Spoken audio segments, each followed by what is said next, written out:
We buzz there. What was the song?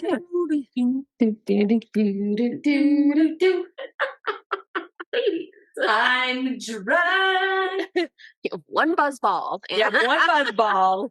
And then tomorrow's yesterday. Whoa, what? Was that like philosophical? Today is tomorrow's Today. Classic. Classic. The Buzzballz strikes again. Oh my God, we're doing so well. We're doing really good. You guys are proud of us. I love you. Ready? Okay. Go, T, go. It's like, what? You haven't started a cheer? Give me a B. Give me an A. No, I'm not going to do the whole Backrooms. Oh my God. Give me C, K, R, O, O, M, S. What does that spell? Backroom.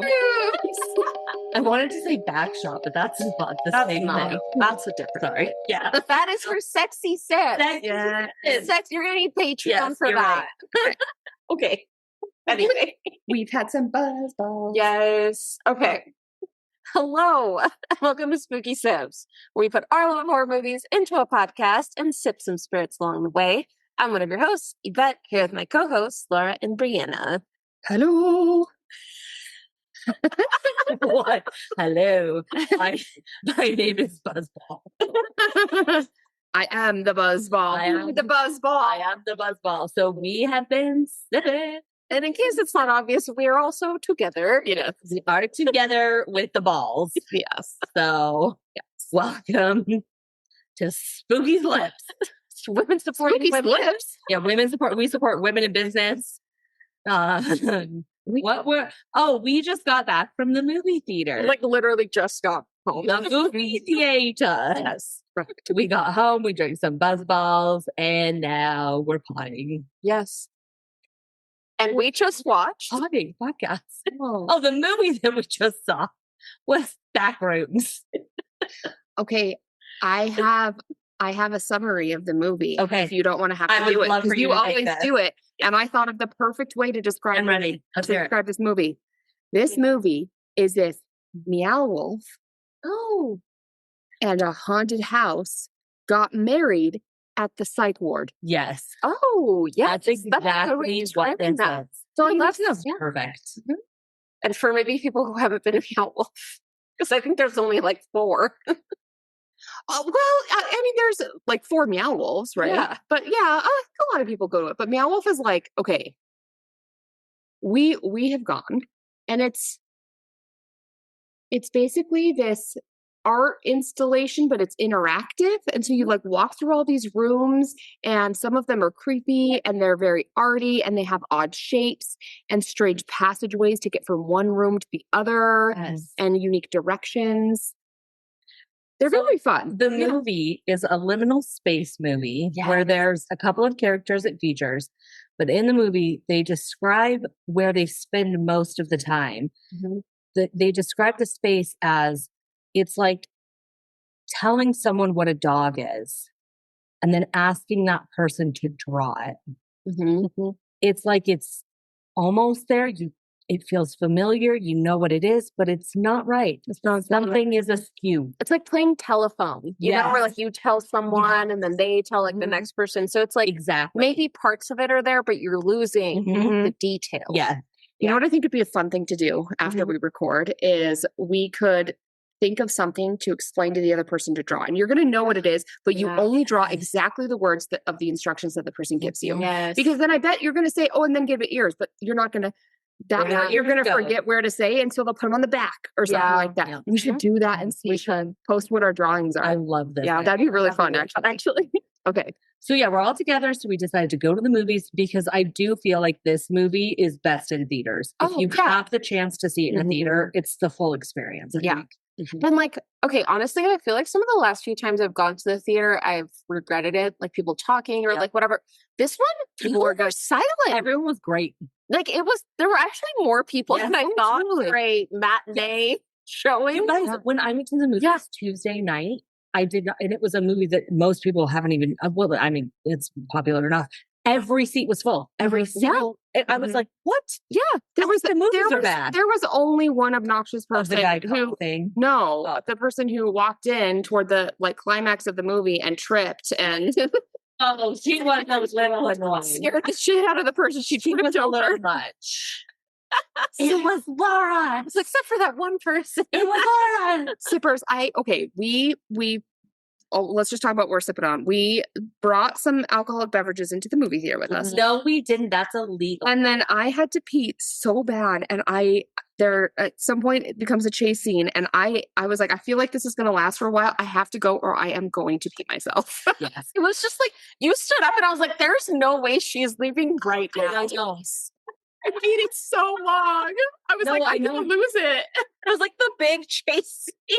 But in all fairness, she actually didn't miss like much content. No, you went beginning of chasing. Yeah. You got back right at like the end of the chase. Yeah. Like the chase had just ended. Here's the thing. I could tell. I was like, I know I waited a couple bits of the chase scene and I was like, they're going to be chasing for a while. Right. I might miss some jump scares, but I think I'm not going to miss the content too much. Right. Yeah. And I ran to bed. Yeah. No, you ran back. Yeah. Yeah. All right. So before we get into it, I want to talk about something because when I brought up seeing this movie, I am a very big fan of liminal space videos. Like I am very much my algorithm. I love them. Viewers, I would be interested to know, like, are you into the liminal space shit or did you not even know what that meant? Like, yes. Laura. Like, and did you so I guess, did you see a trailer before? I did not. Okay. You didn't see I saw 0 trailers. Oh, okay. I saw a couple people say something about Backrooms, but then completely disregarded it. So I knew nothing. Because Laura was not familiar with the idea of liminal space, like videos. Yeah, like this was a while ago. This for Backrooms. Oh, yeah, sure. Yeah, way before. Right. You talked about them and I was like, I don't know what that is. Yeah. Yeah. So I would be interested, viewers, like, are you into that? Because I am. I also like the dreamscape liminal ones that are even more like fantastical. I feel like this movie was more the like realistic type. Yeah. Whereas like the dream ones are creepy as shit. Like, but well, and like, did you recognize? Well, and I guess I'm for this. Did you recognize the back room? Like, did you recognize the yellow room? Because I think that's why I was so excited about this movie. Yes. It's like the trailer came out and I was like, yeah, I knew it. They found like the liminal space. This was the room because was it during 2020 or was there was like a creator that came out with like wait, I think I found the description of it. Okay, you tell us what it is. Yes, it was like a creepy pasta thing. For anyone who remembers like what that good old days. Let's see. So someone made a video. We should absolutely post. 100%. Or made like a photo, and it was the back room. Like when he enters, and it's that yellow room. Like that's exactly what it looks like. So when I saw this trailer in theaters, I was like, I know this room because I think liminal space is familiar, anyways. But this was like literally familiar. Yeah, because it reminded me of Severance. Right. Fair. But honestly, I don't think I've seen that original. Yeah. So it was on 4chan. Yeah. Creepypasta thing. 2019. They posted a photo, which we should post because it's we will. The room. It's the yellow room. And then the description, which like honestly, I don't know if I really remembered, but the description said, if you're not careful, you non-clip out of reality in the wrong areas. You'll end up in the back rooms where nothing but the stink of old moist carpet and the madness of mono yellow, the endless background noise of fluorescent lights at maximum hum buzz, and approximately 600 million square miles of randomly segmented empty rooms to be trapped in. God save you if you hear something wandering nearby, because it sure as hell has heard you. I mean, that's the movie. It's the movie. Yeah. Like that was and they have been very clear, like that was the inspiration. Which I'm so glad. Made a whole movie out of it. Yes. But no, like I feel like that was such a weird feeling watching the trailer. And I was like, wait a minute. I've seen this room before. Like, wait, hold on. Cool. I kind of wish I would have seen that, but it was still very eerie and creepy. Oh yeah. Knowing nothing about for sure. So yeah, I think for those of us that are apparently on the creepy side of the internet, right, that was so cool. Seeing it, I was like, no, I'm going to go watch this movie. I don't care what happens. I'm going to go watch it. All right, so we're going to take you through it, but I have to say, more than I think any movie we've ever featured, like, you just have to go see it. Yeah. Like we're not going to be able to describe it. There's not actually a lot of like person to person interaction. There is some, but a lot of the movie is just in that space So if you're like, ooh, I'm interested, just go see it because you need to understand. We won't do it justice. There's no way we can describe to you what we just watched. Yeah. But it starts off with, it's like a handheld camera view, which always it's like Blair Witch, paranormal, like found footage, which always makes me like a little dizzy. So I was like, oh god, here we go. But you can tell that he's in some sort of suit because his breathing is like, shh. Yes, exactly like that. Yes. And he's like in this weird space, and he can't find the people he was with, and he's like trying to like he's talking out loud while like, running through the space. Well, and it's like so many of the rooms are empty, but then there's one that has all of this equipment in it. It's like radio frequency. Equipment. Yeah, and like screens where you can like watch. Watch stuff. But and there's like a cable. So to me, it seemed like he was following the cables. Yeah, because he says he's been separated from others. Like send a message like, hey, you guys, here's where I am. I'm lost. What's going on? Never been this far before. Yeah, never been this far in before. Like, help me out. And then we get our first jump scare. And what I thought was our first death. This dead bird comes like, you know what a bird, if a window is too clean and it flies in, it was kind of like that, but then this dead bird just kind of comes through this hallway, and it seemed dead. Yeah. I would say that counts. Yeah. But then it got up and flew away. Oh, that's true. So, but even though I think it was still dead. Yeah. But then we get the vibe that he's being chased, right? Yeah. And there's like something in there. Yeah. Like he goes down this hall where you see this like banner where it says, you can tell that it's supposed to say no credit. Like, you know, like cheap car sales, like no credit, no problem. But it's reversed. Yeah. Yes. It's like in a mirror. Like everything is mirror. And that will happen throughout the film. Like all working is mirror. Also in the ceiling. Like you get this it's like all the angles are things are cut off where they shouldn't, like lights are cut off in the like it's a very weird. But then I counted this as our first action. Yes, because it was. Because a door opens. Yeah, a door opens and it's over.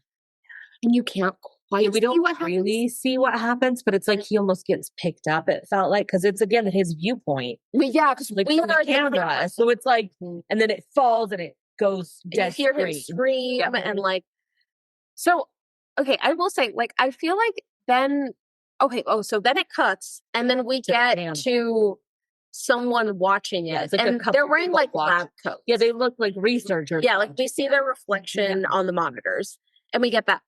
In my opinion, I think that did way too much. I feel like that gave way too much. I agree. I think they should have kept that part out. Because, like, I agree. To me, I was like immediately like, we saw that he was like in a hazmat suit. Yes. So we already knew. Yeah. I kind of wish they would have cut out that opening scene like entirely, because like as soon as I saw that I was like, oh, okay, like they found it, they're recording, I bet they're like researching. Like I immediately guessed. You're right, they should have opened the way that it after that to the normal character. Like I didn't like how they heard this whole thing about how like Hollywood, right? Do we still call it like Hollywood, but like has just dumbed down shit for people. And I kind of feel like that was like, well, we gotta let them know what's happening. But I agree. I think it would have been better. It's too much. I pose a question.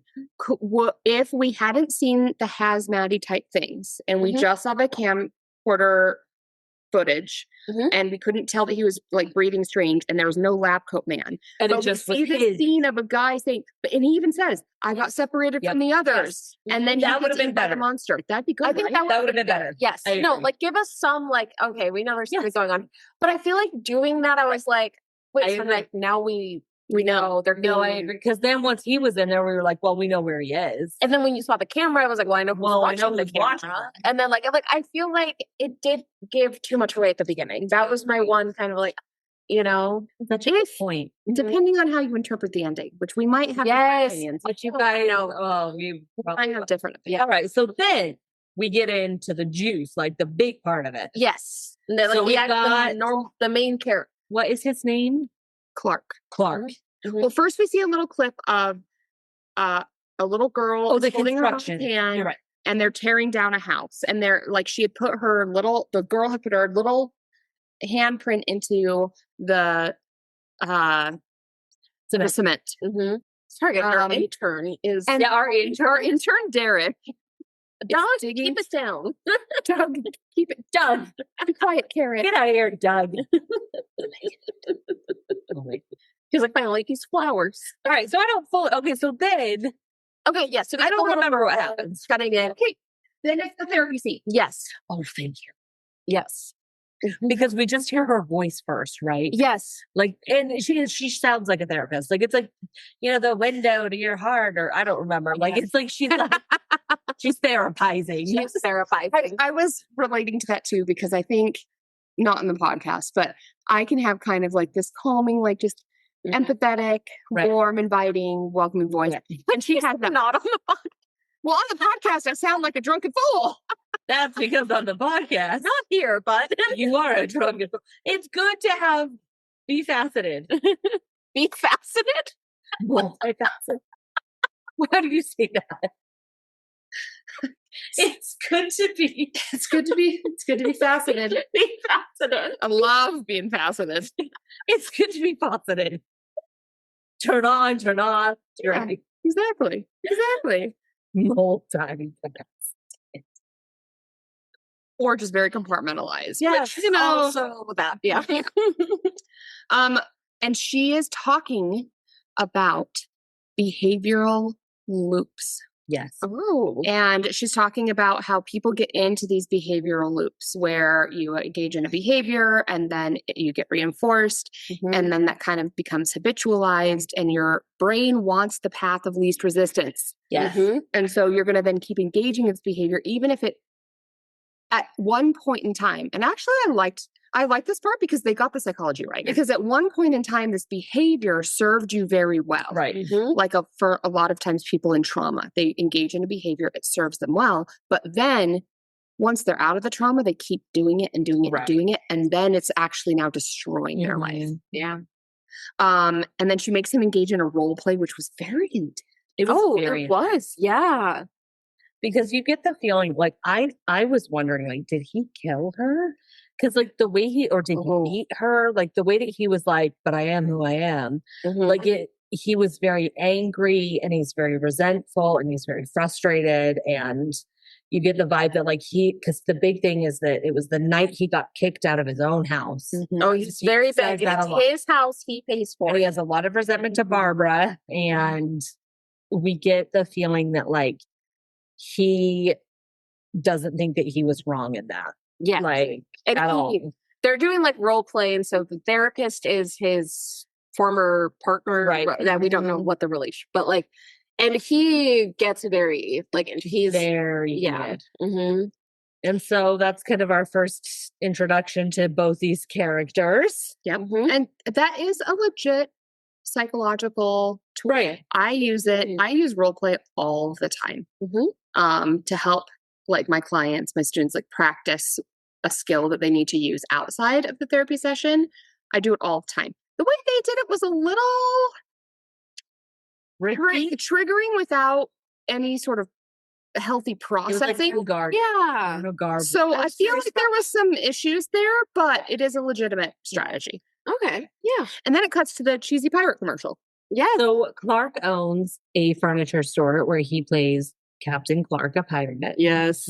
And you can tell because I don't think we said this is 1990. Oh, yes. Oh, yes. So it this was is June where- 19th, 1990. Yeah. So this is where We're in the everything- 90s. We're in the 90s. Yes. 90s. The cars are nice. The cars are amazing. The clothes are amazing. Yes.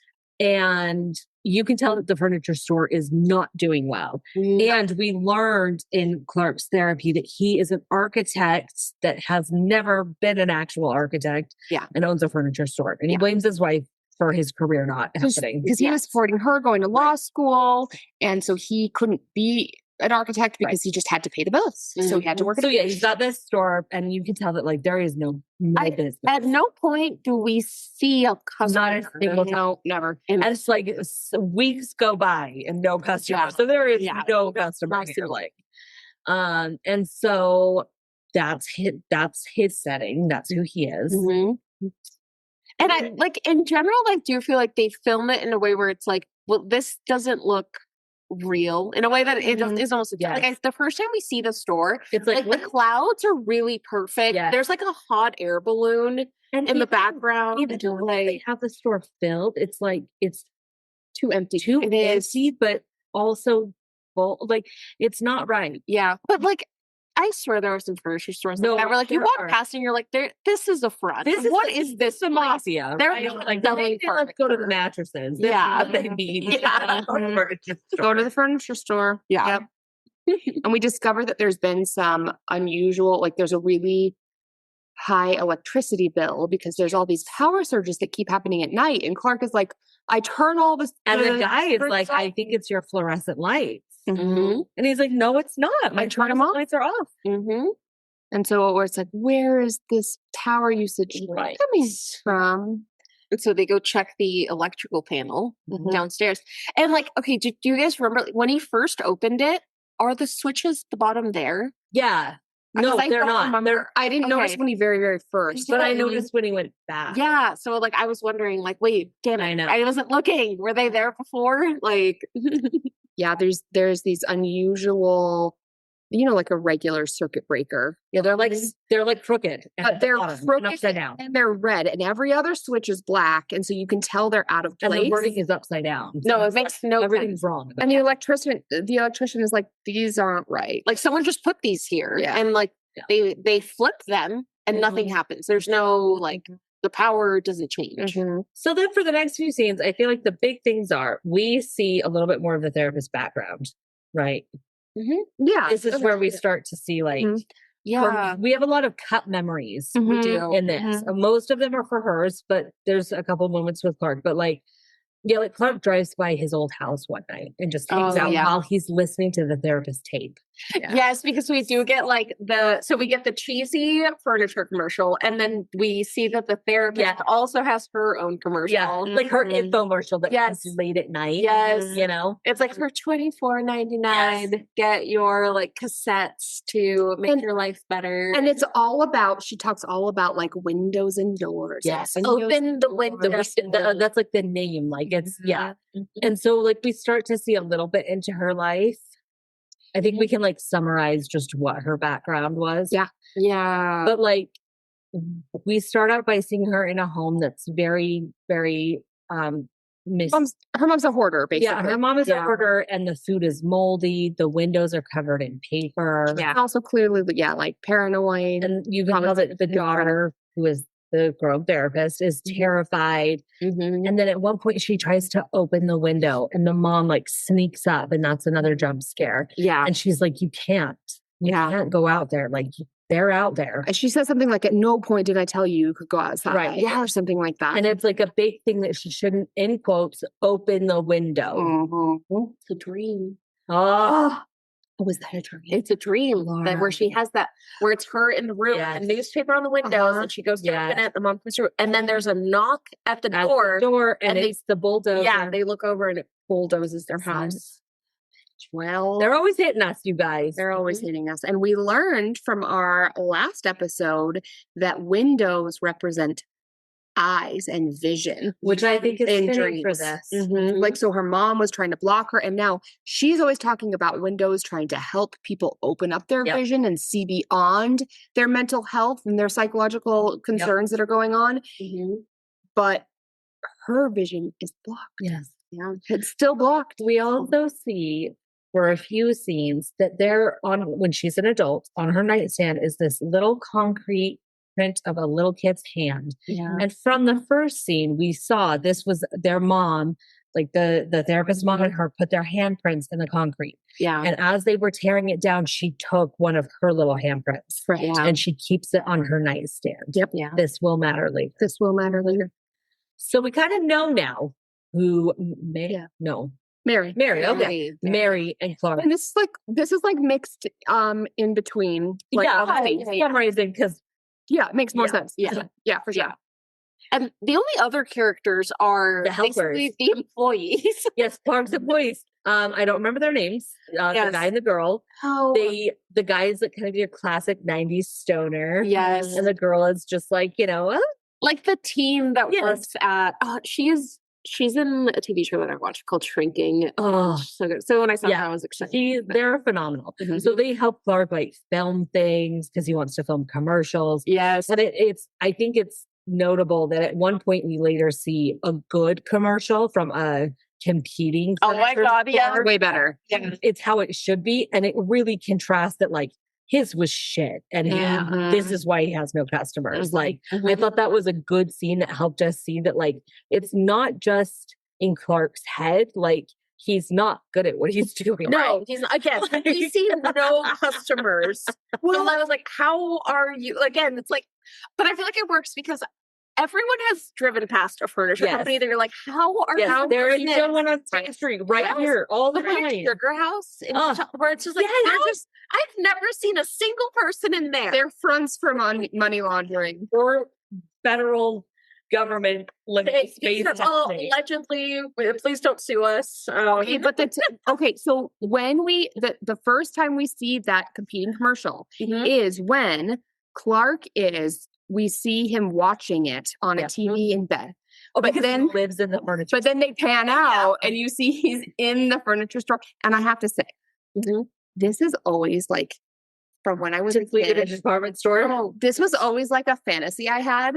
Like just leave it in the mall. Yeah, like just in the mall or like a furniture store. They don't know that. No. If you have a store in a mall with that we could stay in, just free reign. Did you guys see the documentary about the people that lived in the wall in the mall? No. It's really good. So living in a wall in a mall. This man who actually like became pretty famous because he did all of these amazing, like he did tape art. So he would like use like masking tape to like make all this really cool art. And he did it for like really just like meaningful, powerful things. And he would go into like hospitals. He did it for like 9/11. He did it for like kids like in hospitals that were sick. Oh, okay. But then I don't even remember exactly why. He and his friends would always hang out at the mall. And they were like, well, what if we just stayed? And they discovered this like secret back way into the mall where like it's behind the walls. I love it. But they turned it into an apartment. And they lived there for years. Years? Yes. It wasn't their main, like for a while it was a few of their main home, but like they had a couch, they had TV, they still power. It was amazing. I love this. Anyway, it's very good. We all just want to live in a mall. I don't. Honestly. I really do. I know. Okay. I digress completely. We digress. So he's watching that commercial and then they span out. You learn that he's like living in the store and then the power surges. This is the first, but like in a weird way. Yeah. Like in a patterned, intentional way. And so this happens a couple times. The first time the TV just turns off. Right. And then he's like trying to get it and it's like, okay, whatever, we move on. Then the next time he's watching TV and then we get a quick glimpse at the yellow rooms and then it turns off. It's like and it's obvious that this is like surveillance footage, but there's nothing in it. It's just the empty room with a cord maybe. Then he goes downstairs. Because the lights like flicker, but then the downstairs one starts like flickering or turning on where it's like it's beckoning him. So he goes down and he messes with the breaker and nothing is resolved. So he's gonna go walk upstairs. But then he freaks out and so he just turns off all of the lights. He flips every breaker. And he walks back to go back upstairs and just a little something in the corner of his eye.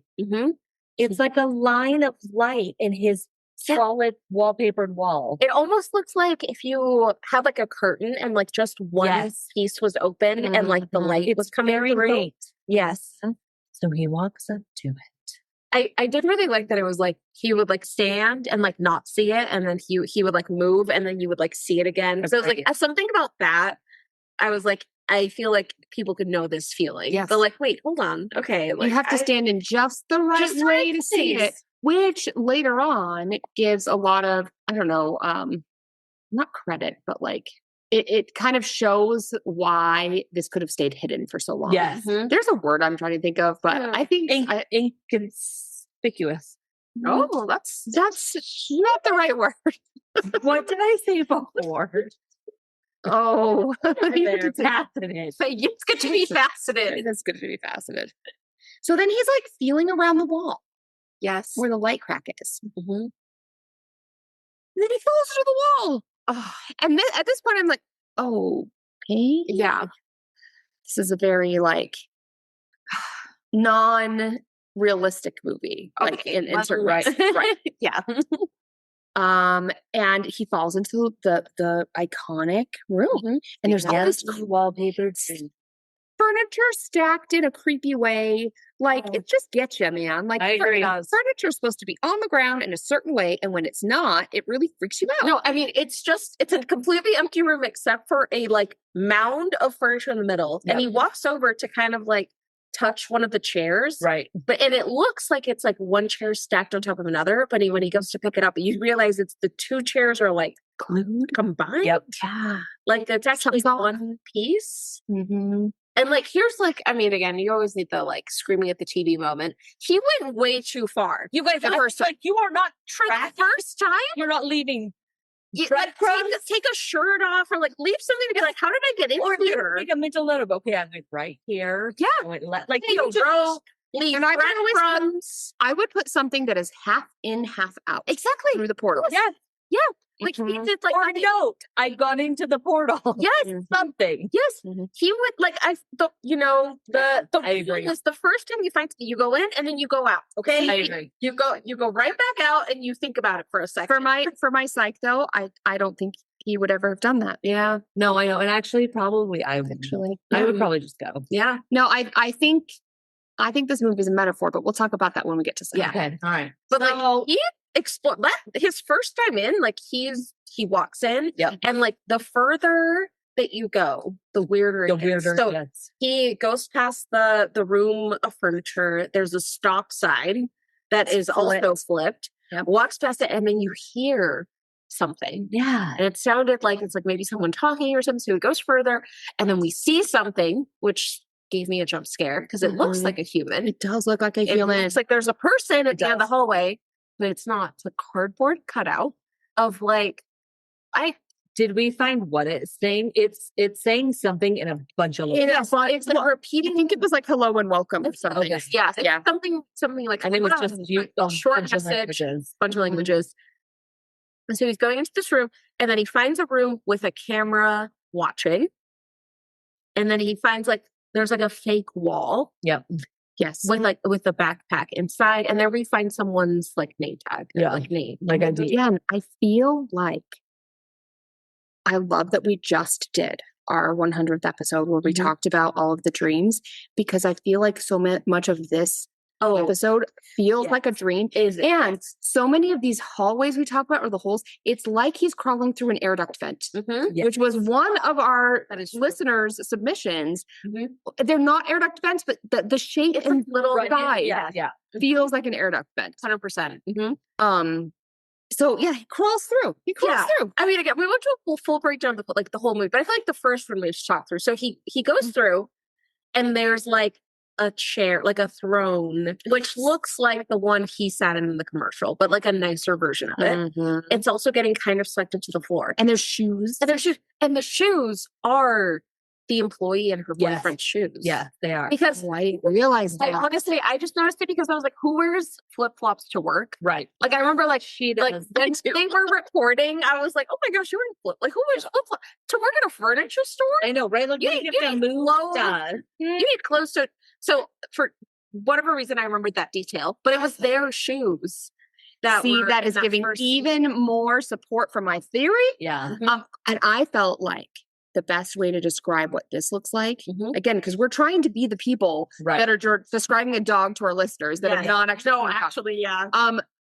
It's like if you put all of those things in quicksand and they're starting to sink. Yes. And Exactly. then it But like then they get paused frozen. halfway through it. Yes. yes. Exactly. And then there's this what looks like a painting where it's like it looks like you drew a hallway. Yes. And where it's like it's giving the like perspective. Right. It's like a fun house. Yes, like Yes. it's like door at the end of the hallway. And I think that's it for like the room, right? There's that. Mhm. And so we hear something through the little air duct that he crawled through, like someone is there. And we hear the tape stop. And we hear, yes. Yes. The tape stops. And then we see someone like tore Break apart the the man. the yeah. statue. the cutout. Thank you. Yes. I don't know the word statue. And so he sprints up what looks like a painting, but it's actually a real hallway Yep. that has like a very steep ramp with a tiny door. And three doorknobs. Three doorknobs. You have to try all And of three. course, it's the last one he tries. Yes. He goes through and then he kind of lucks out because he gets out and he's by the stop sign. Yes. It's like it's looped back way. Yes. So we know where he is. Journey. Mm-hmm. So he went round and back And he runs set out. out. Mm-hmm. Then he tries to tell his psychologist. And in all fairness, I would love to know your thoughts on this, Laura, on how she handled this. Because he's like, it seemed like he got out of the room, drove there. yeah, like, it was he like- seems a he's little like- manic. he's been there for a few days Yeah. at this point because Yeah. he's like has mapped it Yes, all out. he has mapped it out. He's done whatever. And like, you can tell like he had this, like, I need to tell someone or like, oh, I need to do whatever. So he like goes in full kind of manic Yep. episode. Mm-hmm. Well, and he starts off saying, "Have you ever 5150'd anyone?" Which basically means you put someone in an involuntary psych hold. Like they don't have a choice. They're going to go. They're going to be in the hospital, and they're not out until they are deemed safe. Okay, that's what I Also, assumed. Different states have different. Just to know, like, are you gonna psych me if I don't like the way she handled this Okay, because I was like, this feels like not the correct. because at first she does okay, Mm-hmm. and she says things like, "How did you feel in the room? What did you do in the room?" She seems a little bit more curious. Mm-hmm. But then she says, "It's not that I don't believe you, but have you considered?" And then he cuts her off Yeah. because she's basically, or she says, "You also said you haven't had a drink since Friday, so clearly this man is an alcoholic." right? Yes. And she's like, "You haven't had a drink since Friday. It's not that I don't believe you, but have you considered?" And then he cuts her off. Yes. Mm-hmm. If at that point she did not really feel he was a danger to himself, she should have just continued to let him speak and just had this open curiosity with, Right. what did you see? Yeah. What did it mean to you? What did you do? Like, Right. really just more questions. Because like at this point, it doesn't sound like he's a danger to No. himself or like anyone. He's just like, But it does sound He's like, I crazy found the because he's room. not making any sense. no, he's not. He's like, oh, I found a He room, but then does it was in an sound- office, and yeah. like it was. I think she uses the word like fantastical, like Yeah. Yes. which I think is a good description. I think the best approach, once she had learned even more about what was going on with him, was to say, "So, if you could have any choice in the world, now what do we do?" Yeah. That's what she should have asked. Yeah. Because is it that he wants someone else to believe it, wants someone else to see it, wants to report it?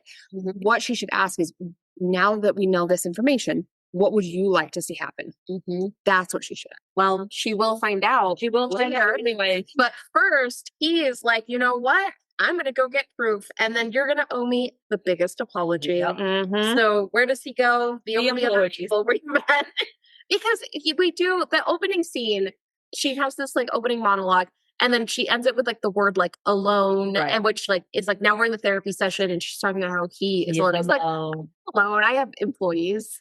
Like She's it's- like, that doesn't count. yeah. Well, because she says you're alone, Mhm. and he says, "I'm not I'm lonely." not lonely. And she said, "I didn't say you were lonely. I said you were alone." Mhm. And that's a very big distinction. Yes. I Yeah. think. But also a good way to have a limited cast in a movie. Right. So he goes and knocks on his employee's door. Mhm. He's like, okay, like you still have the camera, and like I'll pay you 2 hours overtime. no, I love it because it's just we know that it's like he got it through school, Yep. like a student ID, like you get who this is. Mhm. And I forget what was written on the employee's shirt. It was something like Oh, it was like end apartheid. end apartheid. Yes. Okay. Yeah. Mhm. Yes, it was. Because like I noticed it when they first showed him. Yeah. I was like, that's interesting to have like a political like and But now that's like like oh, it's 90s noticeable. too. Like, And like they wanted it to be. and so like they get there and they're like what are we doing? And the boyfriend's a little more like, whatever, man, let's go. And she's like, no. Like, she's very hesitant. Yeah. And he's like, Clark is packing the bag and he's got like all these ropes and fingers. And she's like, what is that for? She's like, is he going to kill us? Like, are you going to tie us up and kill us? Like, so we're in the downstairs and see, he has this whiteboard with a map. Which just looks like, you know, that scene in Is Always Sunny with Charlie in front of the board. It's like that. Literally that. And then we see that there's tape on the wall in the tape like the door of where the void is. Yeah, so he's like, oh no, we have the door. And he's like, there's one on the other side too. Like, we're good. We're good. And they're like, what are you? And then he just goes through it and they lose their shit. They're like, yeah. We learned that the guy was a little high. Yes. And he's like, I would know if we were drugged. Yeah, I would know. I'm obviously an expert. Yes. But they go through. Yeah. Yes, and then you follow them. And you know, again, like you've seen the map he drew out, and like the way he's talking, like he's like no, like a long way. Yeah, like there's like all these things in here, like there's a show you. There's like so it's like, oh, he's spent a lot of time. And he's like, but I can't go further without you. Yeah. And so they get to this point and he starts tying up the boyfriend. Because there's this like basically just, I mean, it's not like fully a pit, but it's like it's a steep angle. It looks very steep. It's not totally vertical, but I was like, what would the degrees of that? Like I mean, like more than 45. Yeah. Oh, for sure. Math. Maybe like a 70 degree, like not 90. Not 90, but no 45. 70. Yeah. You can't walk up and down it. Right. Like you would need help. You would need so they and the girlfriend, she is like absolutely she hates what is happening. Yeah. But he's like, I'm fine. Yeah. So they send him down and he realizes like it's steeper than they thought. Because he thought he could walk it and he falls and he has to like slide. And they're like, oh, sorry, like the rope was tied on. Yeah. And he gets down there and this space is different than what we've seen. It's much darker. It's much more like decayed almost. It's dirty. And there's just piles of laundry. And he's like, it smells down here, which was not the same as the other places. Yeah. And he sees this end apartheid t-shirt on the top of the pile of laundry. And that's a thing that like they do so subtly. And I feel like there's probably so much of it I missed.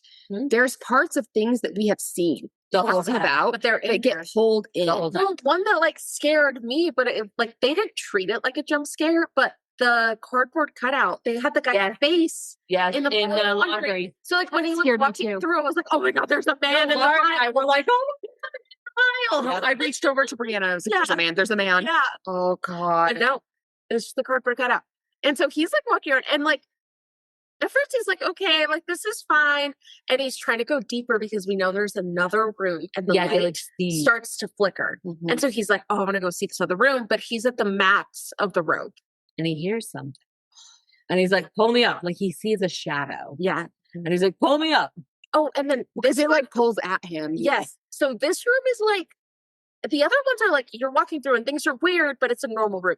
This one, he goes in and then you look up and there's a hallway. Yes. And then at the end of the hallway, there's a door, but the door is at like 180 degrees. It's like the dimensions are Picasso-ized.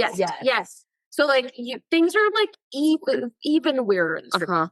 And so, we hear something, and then he sees a flash of something in that room he was trying to walk through. So he's like, nope, pull me up. And he's like sprinting up. So he's like sprinting back up. And we feel that he's now being chased. We get that vibe. Yeah. Because there's moments where we feel like he's being tugged. And so they're pulling him up. And they have him up for a second. Yes. And then they're like trying to get the rope off. The girlfriend's like, it's okay. He's like, what kind of knot is this? Like trying to get it off. And then all of a sudden he starts being tugged. Yeah. And I was like, take your pants off. Yes, take your pants off. See, but they basically tied it to his belt. I was so annoyed. I was going to. I was like, also the pants would just come off. I am always a fan of taking your pants off. I thought that's what he was going to do. Yes. What are you doing? Take your pants off. And so They didn't listen to sucks us. him back in, and it gets him quit. So it sucks him down, and then they get like Because the bed, then it's the bed that they blame rope- for moving. Yes. Pulls it. The rope had been tied to a bed in the room. And so now they're all in. And so we see the guy and the girl. And then the boyfriend, we just see a trail blood of trail. blood. And then he's gone through the 180 It's like a cafeteria door almost. So we Yes. open with like Okay. the windows in the like a cafeteria. mail slot. Yes, you know? exactly. Yeah. So And she's now losing it. Yeah, he's done. So she is like screaming and like runs away. And so now Look, it's like it's back. Yeah. I feel like at this point we didn't make it very clear what we were sipping on, and I think this would be a good point in the movie to talk Okay. about. Well, Brianna selected what we're sipping on today. You know, it's the first day of summer for Laura and I. Yes, it sure is. And so I was like, we need Buzzballz. Because we brought some wine into the theater and I didn't know. No, we didn't. No, we didn't. You're right. No, we And didn't. I also didn't think we should bring Buzzballs and we did not, which was probably a good choice. But we sipped on them But we after. sipped on them while we were doing research. Yes. And so we buzzed it. So now we all have like a nice 3-drink combo Yes. of Buzzball, red Buzzball. wine, and water because we are staying hydrated. Yes, We we are. buzz and we ball. Yes. Oh wait, which one did you guys get? I did got. the peach. Okay. I also got peach balls. Okay, I just grabbed 3. I don't know. I had the raspberry balls. Nice. It was the raspberries. Quite good. Nice. I said raspberry. I lied. It was strawberry. It's a red berry. It's fine. It's a Listen, raspberry. just lie. It's a red berry. Commit to it. So we hear the- you're having Buzzball. Yes. So then we hear the girlfriend scream. Oh yes, but she And that's runs it. away. Yeah, but then we She hear a runs- scream. Yes, the guy And like a door shut. because something's like chasing him. So we get the whole like we see how this world works. Like he opens a door somewhere completely random, opens another door somewhere completely random. Like he's going through, and he ends up in like a pool room essentially. Like there's a lot of tile. It kind of reminded me of Saw. Yes. Tile. Me too. Okay, that's what I thought. I thought this was like a callback to the Saw bathroom, but he ends up in this room and we hear the girl and she's like, "Let me in. Like, why aren't you like, just let me in? Like, I'm coming." And we don't see her. We don't know where she It's just is. walls. It's just walls. And he's like, "What do you see? Like, do you see a door? Like, do you see it?" Like, And she's like, just look through the mirror. Yes. It's like, what mirror? Yes. So he then took the camera because again, this whole thing Right. was he wanted proof. Yep. And he had set the camera down to go and find her. Of course. And then we see, and it reminded me of, was it VHS? Yes. It was That's what it VHS. was. It Like, was the VHS. camera, Mix it up. the camera gets Uh-huh. and then we hear her where she's like, "Oh, There's something behind. there's something behind you." Yep. And then fade, cutscene. Nice. Go back to the therapist. She has the dream. Oh, right. Wait, there's one room we missed that was so good before that scene where they go into the pool house. Is he goes into the Christmas room. So she had been kind of taken before he like then goes into the pool room. Yeah. Goes into the Christmas room, and it's just this dark room. I hated it. And there's I this love it. giant Christmas tree, and it's Feliz Navidad is playing. And it sounds like, because it's like a short thing. It almost sounds like when you get a card that's Yes, exactly. Yes. That's what it sounded like. Yeah, like it was exactly. that quality short thing that would kind of Yep. And it's kind of like the last room we saw with the chair and the shoes, But it's where these people. bodies are like half in, and there is this. I called her a zombie woman. Oh, see, I got like mannequin. Yeah. See, I thought, yeah, but so he sees that, and then he hears her, and then goes to the pool Yep. room. Yes. But No, that the Christmas room was the Christmas room. because we get the Christmas like tree, and then he runs, and then you just see it's like a whole room with like Mhm. lights, which just perfectly creepy. Mhm. It kind of gave like Stranger Things. Yeah. Yeah, energy for sure. to me. For sure. Yeah. So then we go back to the therapist. She has the dream that we talked about. Yes. And And then she gets a call. He has left her a cryptic voice. Yes. right. And so she goes to like the room where like the voicemail is being like recorded. She has because it's the 90s. Right. And so she has a box that's recording the voicemail. The good old days. And so he says, like, I've opened the window. Yes. Which we know I'm for not her is coming like back. Yes. a thing. Yeah. I think that's what he says, really. Yes. I opened the window And I'm not coming coming back. Yeah. Exactly. Which Now, also in the moment with the mom had a very deep voice. The voice effect. So you're almost like, oh no, that was Clark. Because it takes you a minute. Because I thought it was her mom at first. Oh. And then I was like, oh no, it's Clark. Because the mom yes. had a very deep voice. The effect that they put on Yes. her mom being like, oh, like I told your knowledge. Right. Like they do there's something to Yes. it. She's like, oh no, like I don't like how this is sounding. So she goes to Captain Clark's ottoman. Because like I guess as a therapist, that's probably a concerning message to receive. You know? Yes. But you know, like you get the vibe the whole time that like, because at one point in passing, we like see her at a party and she's having a very hard time connecting. Yeah. Like we get the vibe that like she is also I feel like Laura has some thoughts feeling about this. I'm going to say this because I am a psychologist and I'm allowed to say this. Yes. As our resident, not so doctor. Resident psychologist. Psychologists are the most effed up people. We don't have our shit together. Yeah. We've got some trauma. We've got some like lingering bad juju going on. Mm-hmm. So I think she is the prime example of she does a good job of helping others Mm-hmm. for the most part. Yes. Clark was too close to home. We'll learn that later. Mm-hmm. But she does not have her own shit together. Yeah. We definitely get That's what I'm saying. It's like I get like she's holding a lot. Absolutely. There's something. Yeah. Okay, so I guess before we get too far into it, I know we talked about the ads. Yeah. The ads have phone numbers. And so I feel like we have to call it. Yes, absolutely. So I am going to dial and call this number. Because why not? If you put a phone number on screen, I'm curious. Mm-hmm.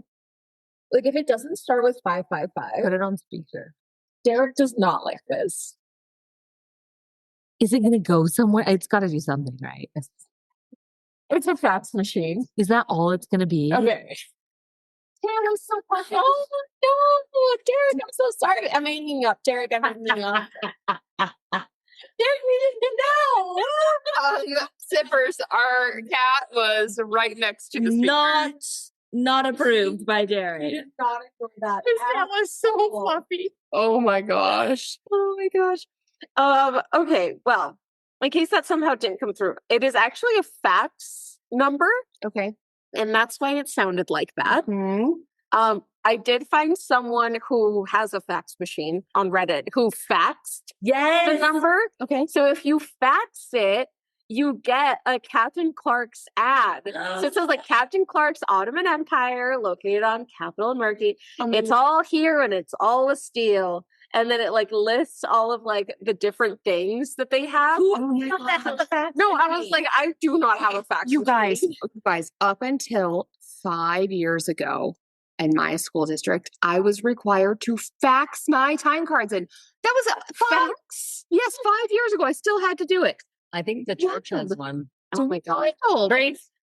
Yeah. Back to Backroom. Fax and back. Yes. Okay, well, we'll post a little thing, but so if any of you have a fax, let us feel know. free to type it in. Amazing. Okay. And also how's retirement? Yes. Yep. Getting a fax machine. It's okay to message each other from now on. Around the same time in the movie, I saw the most disturbing thing I think that I saw in the entire movie. Oh. This man goes and he makes popcorn. That was the most deflated bag of popcorn I ever saw in my entire life. No. It was. Put it up for 15 seconds. It was pretty difficult. Probably 5 popped kernels in there. Yeah. Get out of here. Yeah. What are you doing? And so the man we recognize is the researcher. Yep. We saw him at the beginning. Yes. We don't know who he is. Yes. Who he works for, but he's like watching TV with his family, and then an ad comes on. He recognizes him out. He sees the man that he had seen in surveillance was the man he saw in the commercial. Very upset. Yes. Which again, too much. I agree. It was too much. It was too much. Too much away. Mm-hmm. Like I think without Or the if they intro, hadn't done the beginning and they did that, then then we we'd did be like, that. who the fork is this guy? Yes. That would have been, Then it would have been great. Then it would have been great. Connection, but like it was too spelled out. A24. Just come to us next time. Yeah, Because we're available for consults. Yeah. we have done so many episodes. We know what the people want. Yes. Mm-hmm. Yeah. Okay. So now the psychologist goes looking for Clark. Yes. Where she's so dead. She pulls into the parking lot. She like goes in, and the store has seen better days, and we see like all of the mail. Yeah, that a lot of try collected mail. to slide under the door. So we know it's been a while, but she like pushes the doors open. So she goes in, she calls for Clark. She goes downstairs, she calls for Clark. So I think it also maybe like does the light or something. Yes. Something pulls her downstairs. But she sees the whiteboard of Mania and she sees the taped off door. She's like, So she goes up really close to the door and there's a fly. Which apparently was an accident.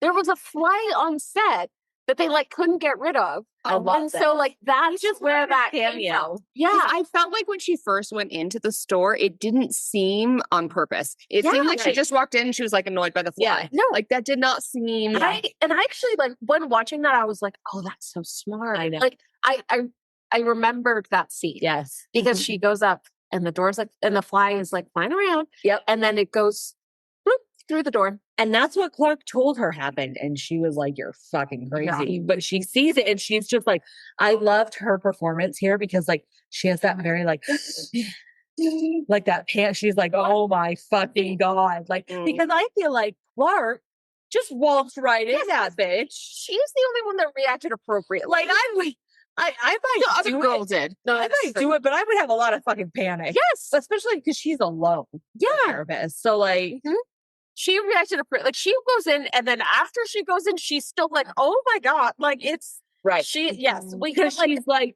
I think because she's also having the realization that he was right. Yeah. So it's not only is she experiencing it firsthand, but she's also like, oh my fucking God, he was right. Yeah. Yeah.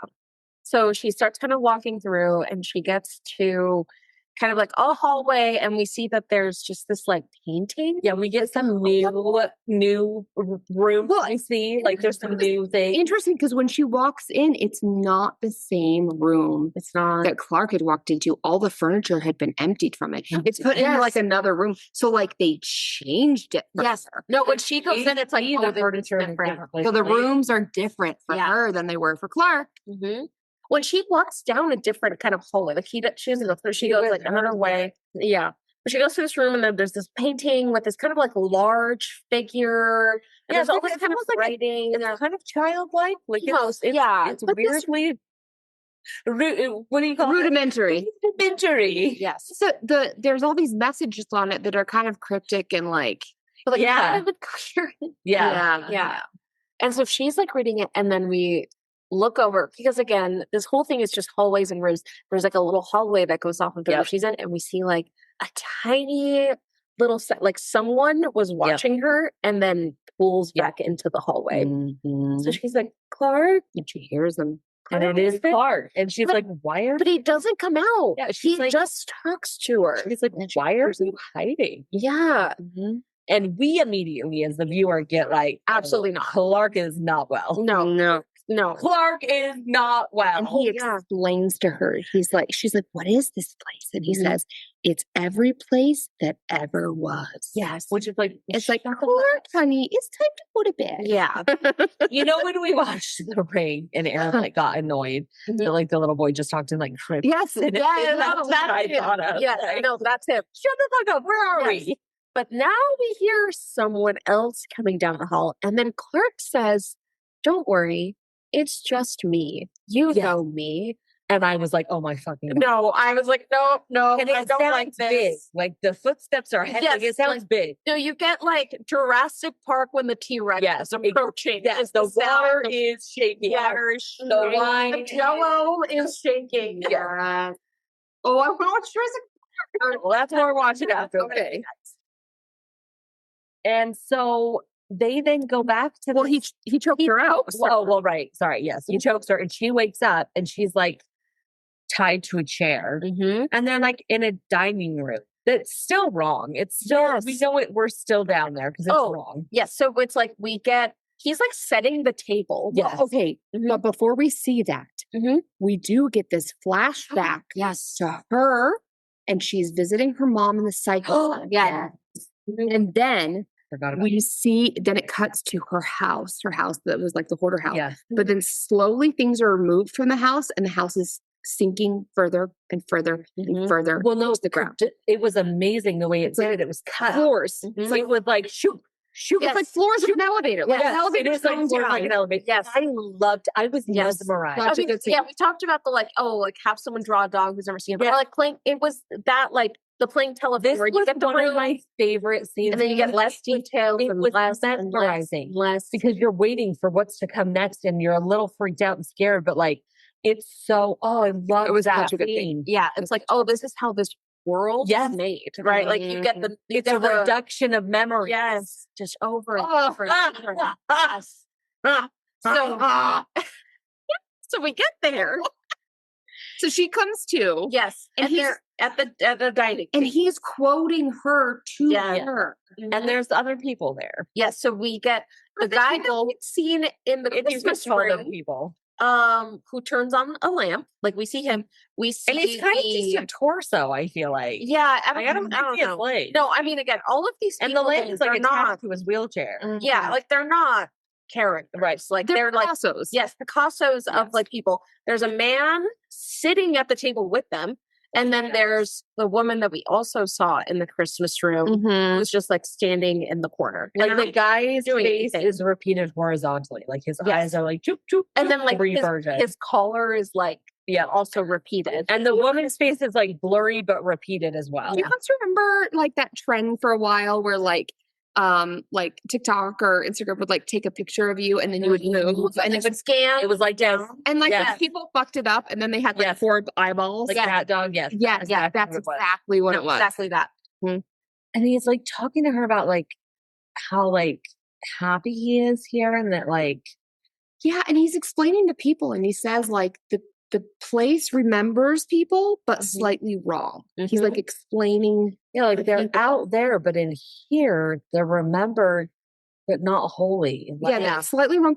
Then he also says like, yeah, he's happy because I've never felt more like where I should be. yeah, and like the people here have no pain, no thoughts, no feelings. They're furniture.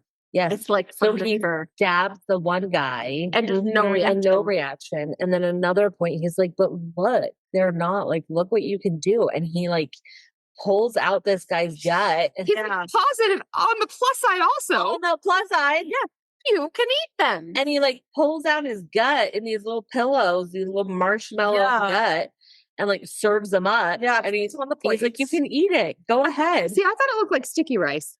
Oh, that's true too. Totally sticky rice Yeah. kind of thing. Yeah.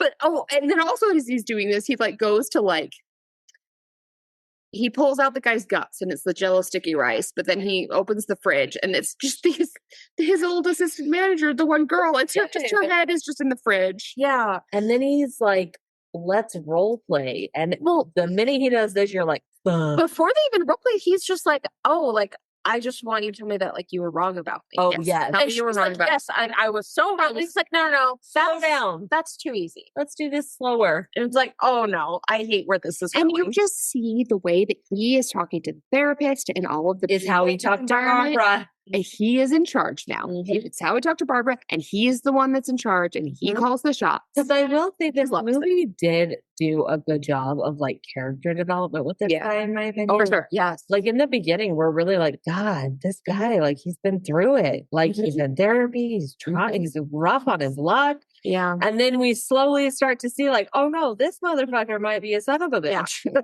His acting was really good. His acting was so good. noticeably good. Right. Yeah. So then he wants to role play again and they have to turn the lights down.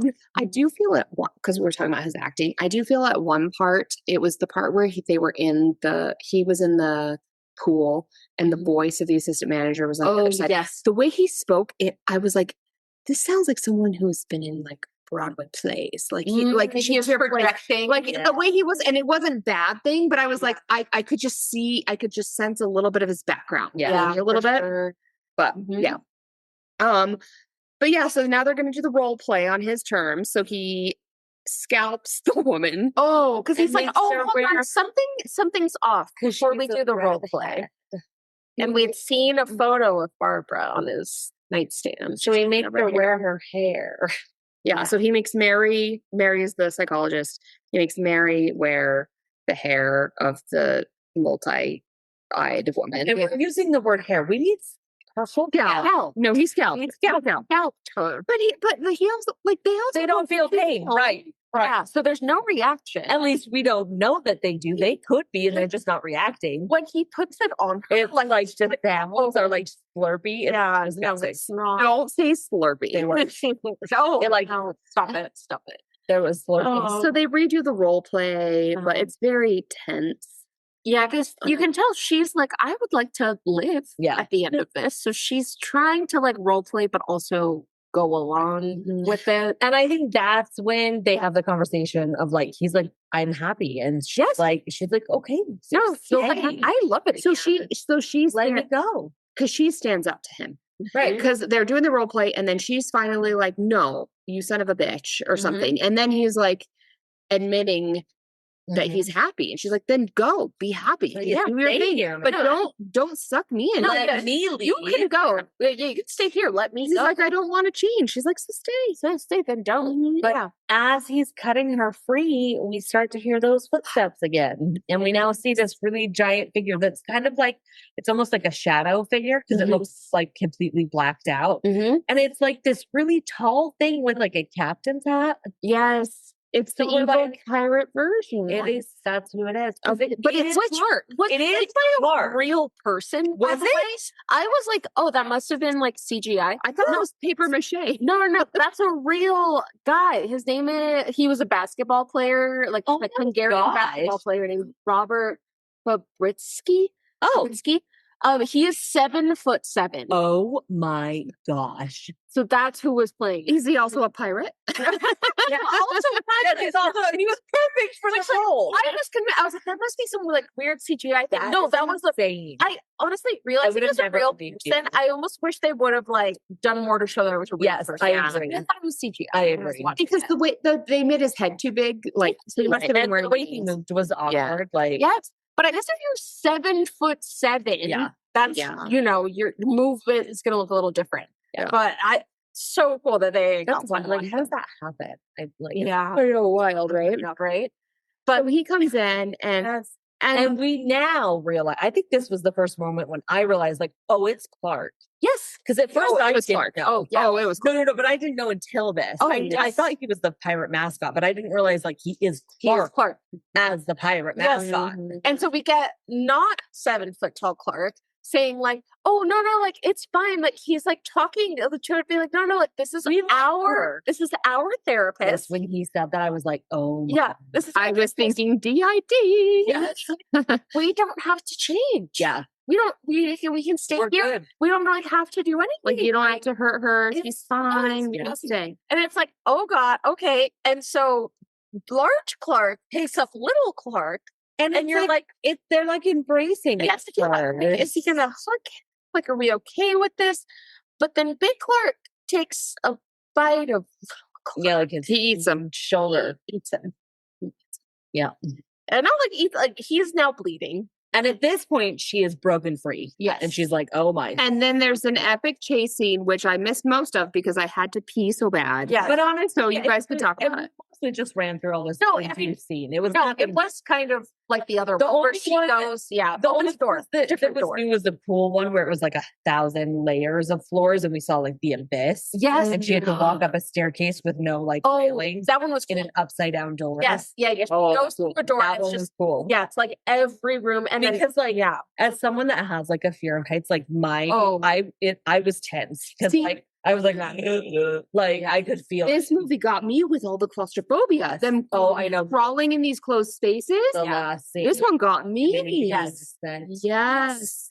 But so she goes up the stairs with no railing on the 1 bazillion million mile fall, and she opens this tiny door, and the door falls, and we realize how deep this is. She goes up, and she is now in the store. But it's not the It's store. not the store. We all know it's not the store. But she sees the doors. Mm-hmm.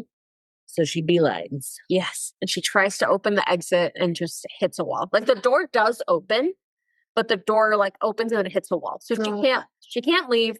And as she realizes this, she turns back. Large Clark is now in the store. There's all these tanks there Yes. that are like They do kind of show them. kind of, Okay. but Yeah. they're giant. Yeah, like giant, like industrial, like I don't know if you've worked in like a lab, Yes, you know, like that style, like giant tanks.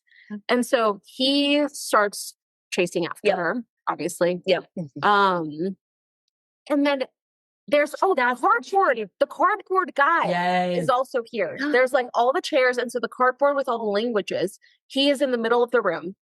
And so in the chase, they knock down the cardboard cutout guy. And when they knock it down, an alarm goes off. The alarm goes off and the tanks open.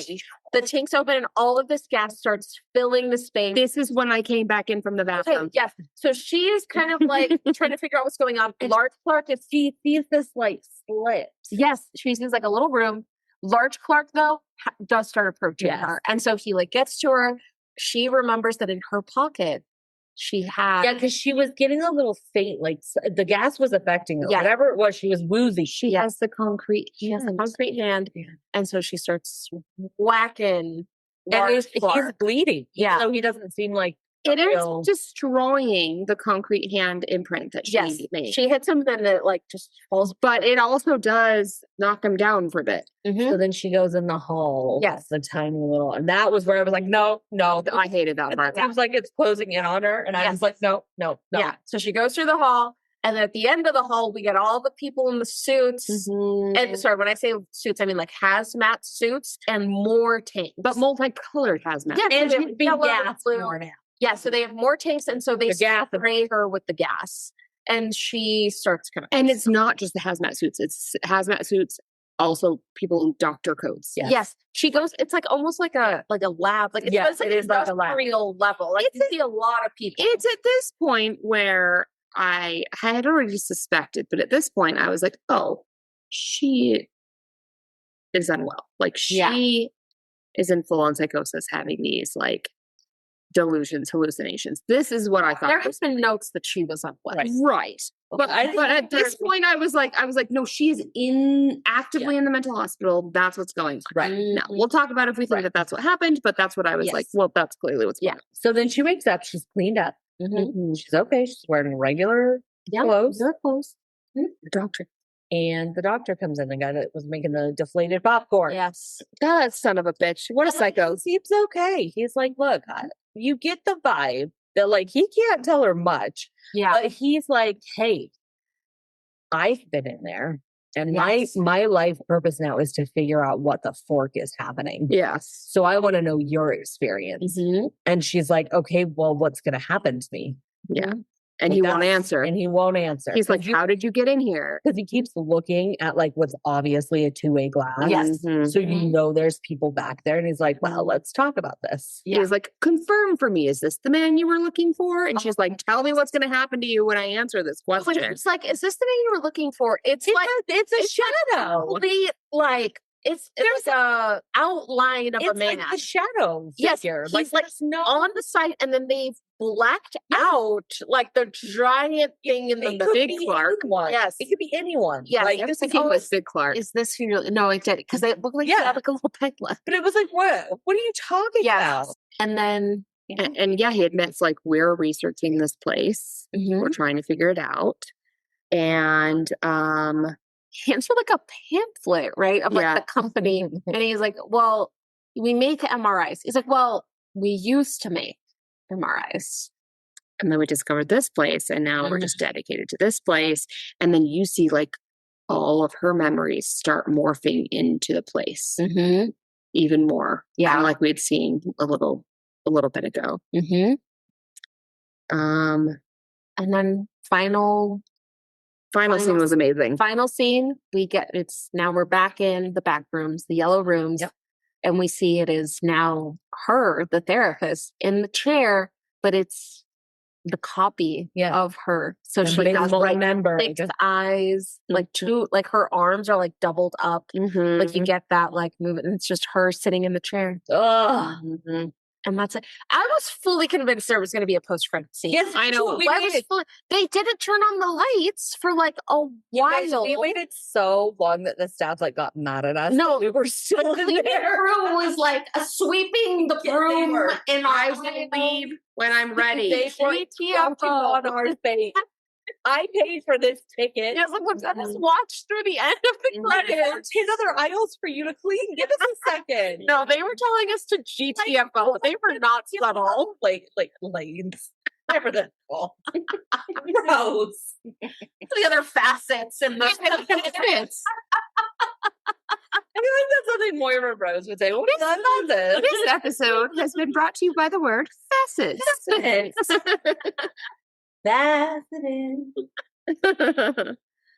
And that was it. There was no post No, credit scene. there was not. So don't wait. If you, for whatever reason, listened to our podcast and didn't watch the movie, do not wait. Don't waste your time because the credits were long. And the cleaning crew will kick you out. They will. Like the one was literally hovering above my shoulder, like a spray, like you know, like the disinfectant on it. They were like sweet. Just start spraying you. They're like hitting me with a broom. They're like, get the fuck out. Well, it was like, oh, let's just watch the credits. Still, it's not like we're just hanging out. We weren't hanging out that long. Teenagers, Man, we don't pay them enough. Ew, stop. Slurping my Slurpee. No, I'm a little drunk, so I might not be able to we buzzing, we ballin. Okay, I have a question for you ladies. I have an answer for lady.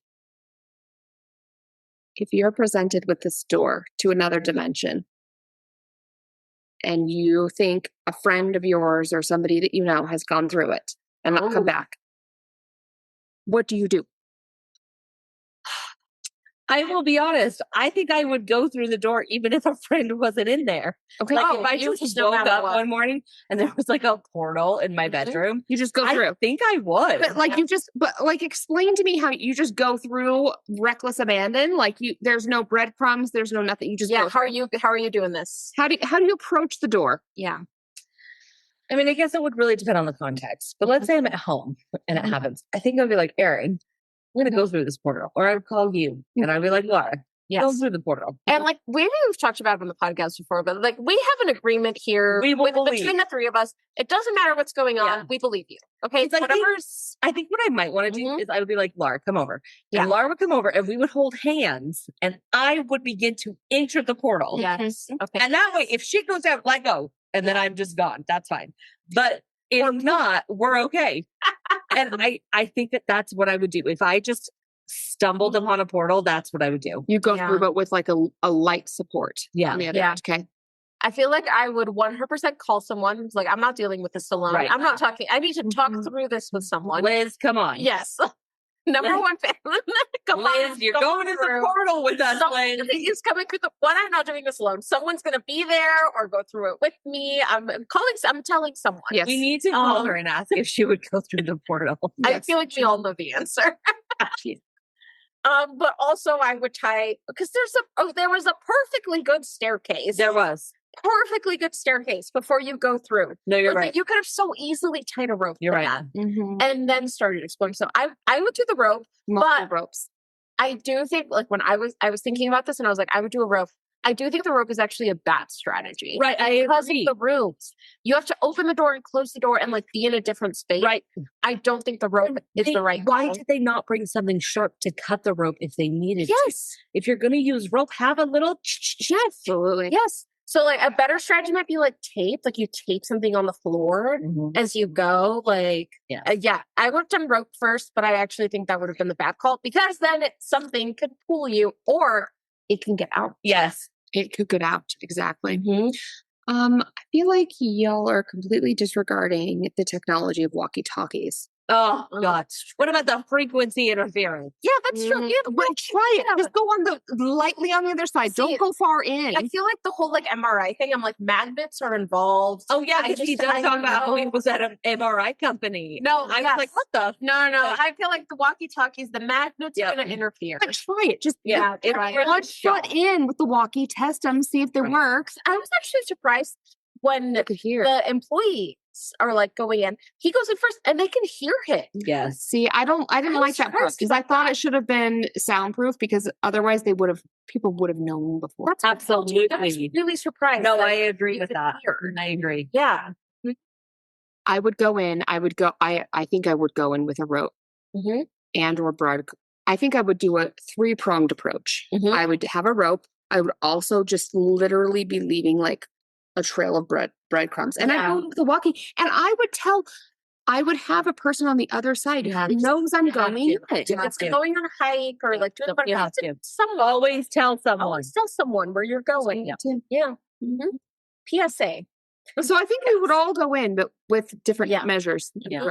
I'm the most reckless. I'd probably just go in. I'm like, see you later. But also, Bye. first time in, I am not going as deep as he went. No. And I'd just be like, He abandoned. Yeah, like, all like be in here for 1 second. Can I leave? Okay, be here for 5 seconds. Can I still leave? Like the door isn't go because that was my thing. paid no attention to where he was. Yes, going. I was like, and I'm actually kind of surprised that didn't happen. I was fully expecting the door to not work. close. Me too. Me too. I did too. I just I didn't. almost thought he like activated I it when he agree. turned off all the lights or like something like I was fully I did too. expecting the portal to be gone at some point. Well, and the very, very first time he went in, they kind of gave us that little tease Yes. where when he went back, at first he couldn't find the door. He was just slightly off to the right. He then found it, but he did get that little scare like, oh no, Right. it's closed.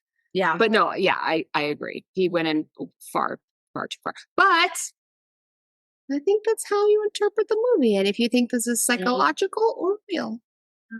Which any movie that throws a therapist into the movie, We know. we know. It was all hello symbolism. You know, I thought about telling you all that you could just like go off to the bar because this entire movie is psych. No, it actually is. Absolutely. Like, honestly, I could do this movie myself. Yeah. The first thing I go start ordering dinner. Tonight's podcast is hosted by Lauren. Just alone. No, but I'm not going to do that because we've already talked too long. So I'm just going to do a fragmented psych. Just remember, you know, we really did question the reality of this liminal space. But just remember, it may not have been real.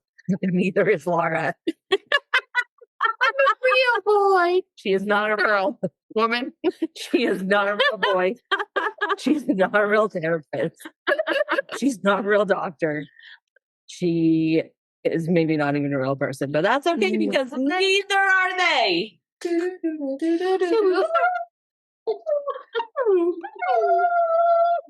All right, so I've decided to approach this psych, even though I feel like this is the most psych heavy movie we've done in a long time. Yeah.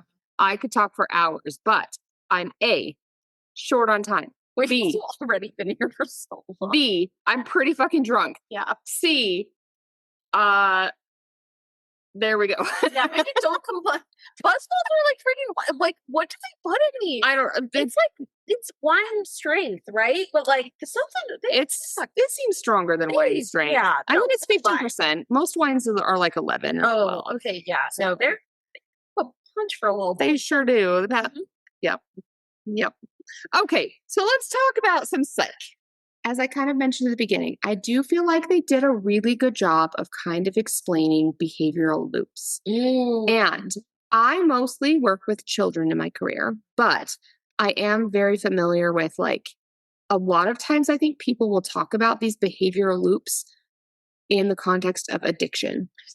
What? Have you ever seen like the meme where it's like the guy and then like the little like title that they put for him is like former child? It's like for some reason you're like, I mainly work with kids. Like for some reason I was like, well, we're all adults are just former children. We all used to be children. All adults are former children. Keep that in mind. Well, and actually, that's a really good point because I feel like a lot of the issues that came up, it was all formed when they were kids. Yeah. Former child. Former child. That's our qualification. That's my qualification for this episode. Former child. I walked away for a moment and I walked into the wrong. I don't know what's happening. All right, let's talk about behavioral loops. Okay. Because I do feel like they did a good job of talking about this. So this is kind of when people become trapped in these self-reinforcing patterns of behavior, cognition, and avoidance. So it's this loop. Like you have these thoughts and actions and emotions, and those kind of influence what happens in your environment, which then influences your behavior and then thoughts and then actions and then influences your environment. So it's like this thing where like A self-fulfilling prophecy is basically the way to explain this. And I feel like Clark talks about like, because when he's like quoting the therapist to her, I feel like he talks about like setting that up when he was a kid or something. Yes. I feel like he talks about creating that and then like locking in on that. And I feel like it was just something that happened so very early on in the movie. And then they didn't talk about it a whole ton more. But I think the whole movie is based off of feedback loops where you think something's going to be this way. Yeah. You then create the environment to reinforce that belief. And then that belief causes more of those emotions that then cause that environment, which causes that belief. I might have been too drunk to have said that, but I think that made sense. It made sense to us. And that's all that matters. So I feel like that's kind of what happens in this room or the back rooms, is that you have this belief of what will be in the back rooms. Your belief is what creates the back rooms and the scary things or the bad things in them. And then when you go into the back rooms, you experience this environment, and then that causes you to more and more believe what's going on in them. And it just creates, it like deepens the psychosis. It deepens the fear, the bad vibes, the maladjustment. Yeah. Honestly. Yeah. So I feel like this whole movie is just about the cognitive patterns that like lead to addiction and psychosis and things like I mean, yeah, because it's just like it, you know, we talk about the like iterations and the looping, but like it all just gets like darker and like less specific. And So was like, this all her know, reality, the created reality? Here's the thing. I kind of is. I mean, I think yes, the therapist was the main character here, right? I actually think yes. Yeah. Is the answer to your question in that. I think she was already going to go down that path, but then kind of his behavior and environment reinforced her beliefs and behavior, which then created more of the environment. I think they were like feeding off of each other to create this very unhealthy, evil backroom. Like, I don't know, like it was like not that. And I feel like he was a character in her story. Like I guess she was I think I think she kind of, not that she was trying to, but I feel like without her meaning to, she kind of used him as this way to reinforce honestly, the psychosis that she was going through. I feel like they both were very ill. Right. Obviously. And that's what this backroom meant. And honestly, I think he probably ended up being so ill and she couldn't help him. She even said this in the movie. I'm realizing this as I'm saying it. Oh, in the the dining. Yes. Yes. She even says, I can't help you. I think probably the reality of what happened is he was having very severe mental health crisis. He ended up not making it. And that's sent her into this spiral where then she succumbed to her predispositions of having this mental health crisis. And she ended up in mental health instead. Right. Does she say like, oh, I can't help you? She says, I can't save anyone. Yes. So she is then in this spiral of this like feedback loop that she's getting. And it also is about like habits. Like she was talking about these neural pathways, and that is happening when like you're a behavior that is kind of like you think is automatic, but it's not. It's really that it's triggered by your environment.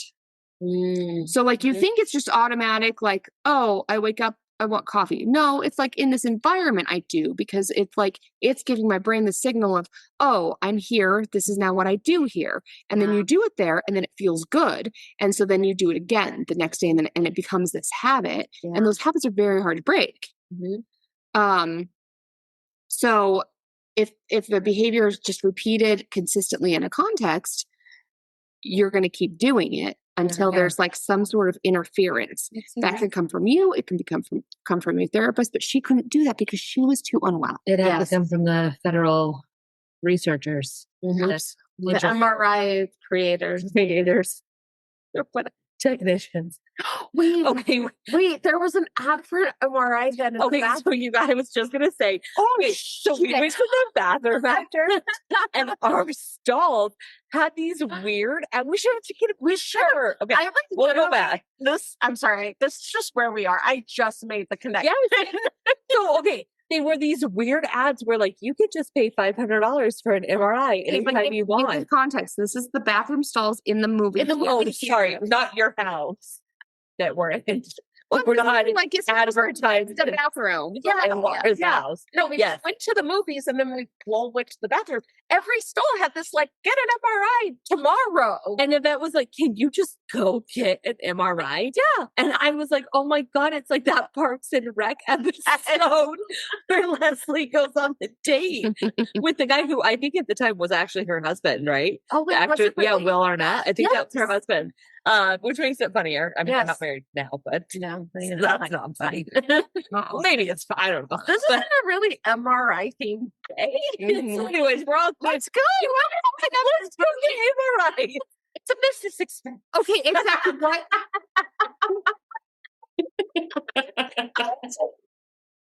Okay, but what if it's the same thing? We call the number like we just called, and it's a fax machine. Oh my God. Damn it. Why did we go? You guys. We're going back to We're going back to the theater. You know what's even more ironic? When we walked into the theater today, I was like, why is there this dumb sign of bathrooms are only if you're seeing a movie today? And I was like, who would ever go into the bathroom if they're not seeing a movie today? We want to know. Now we want to go do that. I bet we could pull it off. We could just walk in like we always. It's fine. Yeah. Okay, I'm gonna keep this I don't even fragmented. know where we I'm gonna go those doors that you walk out of. There, it's not like a one-way door. You just open that fucking door. they're locked from the outside. There's no way.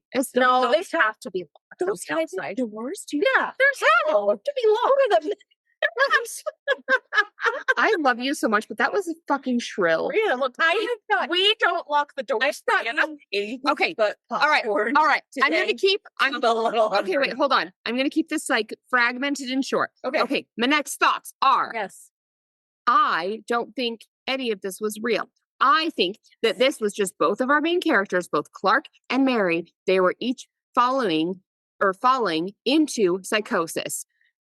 I think we have to talk about what is the ending, what does it mean. So, yes, I feel like we need to. I believe that they were both either one of or a combination of dissociative identity disorder, which we've talked about on Spooky Sips before, because they have these fragmented personalities that don't really connect. Yes, and or schizophrenia, which can have like hallucinations, delusions, and paranoia. Mm-hmm. I feel like she has a little bit more of the DID. He has a little bit more of the schizophrenia, but they both kind of have some of both. Yeah. So I think that is really what the movie is both of them co-dependently falling into this psychosis crisis together. I love that. That's sweet, you guys. That's so sweet. Yeah. Oh, shared delusion. Okay, wait, I feel like this goes back to my beef with this movie of the opening scene giving too much away because those are unrelated. Yes, that's an unrelated person that we see is like it happened to, and they should have cut that out with the lab coat. Yeah. So I do feel like at the beginning of the movie they like confirmed to us like, oh, this is happening. Mm-hmm. I way prefer a movie that leaves it up in the air. Yes. I think had they cut that out where it was like, oh, now we see someone watching it and this is now a lab and they presented that idea to us, I think we would have had more of that, like, wait, I this agree. really happened? Yeah, I think this is just a third person also having psychosis. Or do you think that third or we do. Or do you think the third person is just like an attendant in the facility that's watching them experience psychosis? Oh my God, Yeah. And that's why they're in the coat. That's what it is. That's It's what their it is. doctor. It's their doctor's perspective. Dr. Richard Nygaard. I see him three times a week. Yes, as seen by them. And then my last psych is just talking about how I feel like this movie also did show that both of their past relationships have just stuck with and had a hold on them. Oh, her with her mom, I'll fuck you up. him with his wife, Right. And it really is just highlighting if you don't kind of cope with that and move on. And even if you do, sometimes it can still stick with you. But it's just showing that There's no hope for anyone. that has an effect, and we're all fucking doomed. Yeah. We're all just doing our best. Okay. Yeah. We're all just doing our best. And there is my optimistic and psych. Did we talk about on the podcast when I got drunk and talked about Interstellar? No. I feel like this would be happened on an the appropriate podcast. time because you just said we're all doing our best. But Simmers, a few weeks ago, I got way too drunk. And when I came home, I just was like emotional. And I was talking about how much I loved my friends, but that we're all going through things. Like everyone has got their own things they're going through. Like what is in retrograde? Yeah. There's a lot happening right now. Well, apparently Am I right? Sagittarius has now lifted its 4-year-long curse, which I'm like, please God, that would make a lot of sense for me as Sagittarius. Okay. I'm ready. Yeah. Whatever's happening. But I was just talking about how, like, we're all doing our best. And I likened that to the movie Interstellar. I cannot tell you why. I was just crying about how, like, to say all my friends are trying their best, just like Interstellar. absolutely. because they were doing their best in Interstellar. Okay. Doing our best. And I feel like Doing we need, math or whatever. we need to get you some food, girl. We have only had popcorn and Buzzballz. We ballin'. Nothing else. We should release an album. Candy. We should release We an should release an album. Yeah. What? That was off key. I apologize. That one. So anyway, Are there any more fun facts? Yeah, I was gonna say like, oh wait, I feel like the director is like a baby. Like, I mean, he's like not Like actually an official, like baby geniuses? yes, he's a baby genius. He is 19. who? The director of this movie. Get the hell out of here. Yes. Kane Parsons at 19 became A24's youngest director. He like started doing like production work in high school. I want to slap you in the face right now. I know. can't even. I know. No, he's That's- literally 19. I think he's one of the youngest people to be just like, oh yeah. So, okay, by the time the movie was released, he turned 20. He was the youngest person to direct a film that opened #1 at the box office. Good for you, buddy. Yeah. Like, That's amazing. absolutely insane. That's wild. Yeah, I mean, it's already, I mean, it just came, I mean, this will date I don't know when this is actually coming out, but we watched it just came out this weekend. Yeah. And like, it's already grossed like 50 million domestic and like 100 million. You know what? I'll say it's stories like this that do give me hope for the future. Mm-hmm. Because, like, if these tiny babies are doing stuff like this, Yeah, we're it's just so cute. creative. We're so Well, Honestly, That's so like that does give me hope Mhm. that The kids are all right. the kids are all right. yeah. The kids are all right. Well, That's it's a fucked up movie. Did he actually direct it? And like, it's like, no, he did. He was there. He was like actually doing Did it, it. directing, and it Mhm. was him, which is just wild. I love that. For a movie. Oh, no, first, I mean, like- it's just a movie that'll fuck you up. Oh yeah, Yeah. for sure. Mhm. Yeah. Good for him. So You know what? Well I done. think we had to talk about that. And honestly, I do actually feel like there are some movies where you're like, the director didn't know what the fuck they. No. It's like the parts are there, right? Mhm. The actors, the setting, the writing. Yeah. But you're like, Yeah. So I feel like this one felt like, yeah. I do feel like it was fragmented, but here's the beauty of it. It should. Here's the be. beauty of it. This is the perfect type of movie to do when you're new to making movies because it's not supposed to make sense. Exactly. And he's going to get the hang of it. He's going to figure it out. Like, Yeah, for amazing job. Amazing. and like honest. So I feel like we talked about it originally, but like so when I saw the trailer and I saw the room and I was like, I know that room. Like what I don't know what I expected, but while watching the movie and like Brianna, I'm curious if you felt the same way. Uh-huh. It was not what I expected. No. Not necessarily bad, but I was just like, No, oh, I agree. like this is not I what agree. I thought this was Yep, going. I agree. I had the exact same. I never really stopped to Yes. think about what I expected from the movie, but it but was it not still this. wasn't. Yeah. Because we were saying that, like, we, for the most part, all of us tried pretty hard to, like, actually stay away from knew nothing. trailers. Mhm. I mean, trailers are fine, but, like, I'll watch a trailer early. Like, I'll watch a minute, and then I'll stop. Yes, I hate the like 3-minute Yes, long trailers. reviews, because we try to go. No. Because I honestly feel like the more you can go in without having any idea of what's happening,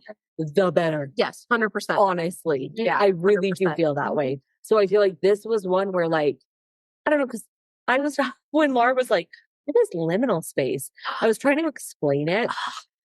And I actually will say, I feel like this movie really does capture the vibe of that. It Just the feeling, the like energy. Yeah, it's like, how do you describe? Because I feel like It's like the dog thing. like I feel like abandoned malls are like the best example of it. But it's like, it's just something about like you go into a space where like this could be anywhere and it's so empty and it feels familiar. It feels familiar, but also off. Yes. Like it's familiar, but something's And wrong. also a little like it's where you know when you catch your breath when you're like it kind of has that feeling of like not scary, but like ooh, like you hesitate. Yes, no, it's familiar, but it's off. Looming. It's going. There's a lot of looming. Yes, no, there's always a hallway or like it's like this space is larger than like what you are seeing. Yes.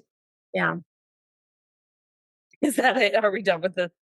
All right, well, here on Spooky Sips.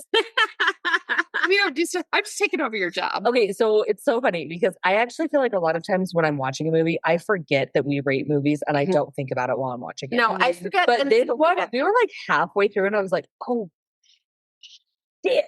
What am I going to rate this movie? I didn't think about it until just now. Yeah. Okay, see, I normally don't. But this one I did. I was aware. Yeah. So here on Spooky Sips, we don't give stars. We give sips. Yes. Which we've apparently learned we're shockingly consistent. Yes. We learned on episode 100. Okay, so I started doing this thing where like I've thrown because we have all of our data. Yeah. And we have like a pattern, you guys, and I'm gonna release it. It's very interesting. I'm very excited. Like we have like an ebb and flow that I'm excited about. Okay. Oh, so okay. Like if we rate high, then we gotta go low or whatever. Oh, so here on Spooky Sips, we don't do stars, we do sips. So out of 5, yeah. How many sips do you give this? Okay, I can start. And I feel like it's hard because I do think this had like when I saw the thing, I was so excited about it. But I do think it almost hurt the movie for me because then I had high expectations. I was like, I recognize it's true. And therefore I have all of these expectations for it. Like they pulled all of this.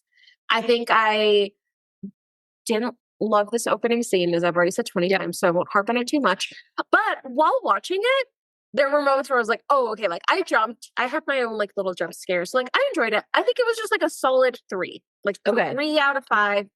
Not terrible, but like I would not say it's my favorite movie. Also, I did look up the rating because I was curious because there were a lot of moments that to me, I thought this movie is PG-13. Yes. Because it didn't show things, not in a way of like we've talked about before. It's like, oh, don't show because our imagination. No, but there really wasn't. It's rated R. For what? I don't know. To me, I was like that little bit of blood and the scene where he eats his. Yes. No, like that was it, right? To me, I thought that's what this must have been PG-13. That's why they scaled back. It's R. And honestly, looking that up, I think dropped. Okay, I don't for me. Like it's rated R, and I think knowing that, I was like, you already got the R rating. You should have given me R. So it's a 3, which is not bad, but you should still watch it. Did I or did I not give Texas Chainsaw Massacre a 3? Oh, did you? I believe that I did. And this is no Texas Chainsaw Massacre. No. I liked the psychology in it. They did it right, honestly. And for me, that gives it props. Yeah. And it wasn't necessarily bad, but like it was kind of meh for me. It benefits from like the like nostalgia. I think the mission of and I don't know the Backrooms. Like I don't know that. So for me, I'm not familiar. I don't know the Backrooms. Like Brianna and I haven't been there. So, I don't know the back shots. So I'm not gonna comment. So Brianna's sleep. I just killed Brianna. Brianna's exit. So okay. So because of that, it's not that it's bad, and I'd be curious what I've rated other 2.5s, but I feel like it's not. If I rated Texas Chainsaw Massacre 3, this is not that, so it's a 2.5. Yeah, I think that's fair. That's fair. It's not bad. Yeah, but meh. Yeah. All right, so I'm the rogue one this time. You're gonna give it a 5. Okay, Brianna. You're gonna give it a back shot. Yeah, I give it a back shot. But while I was watching it, like I loved the experience. I loved the acting. Like, Oh, his acting was great. Texas Chainsaw does not have the acting in it. Like, Don't comment. Don't talk about our friend. What's something else? yes. Our friends at Texas Chainsaw Massacre. We do have some, you guys.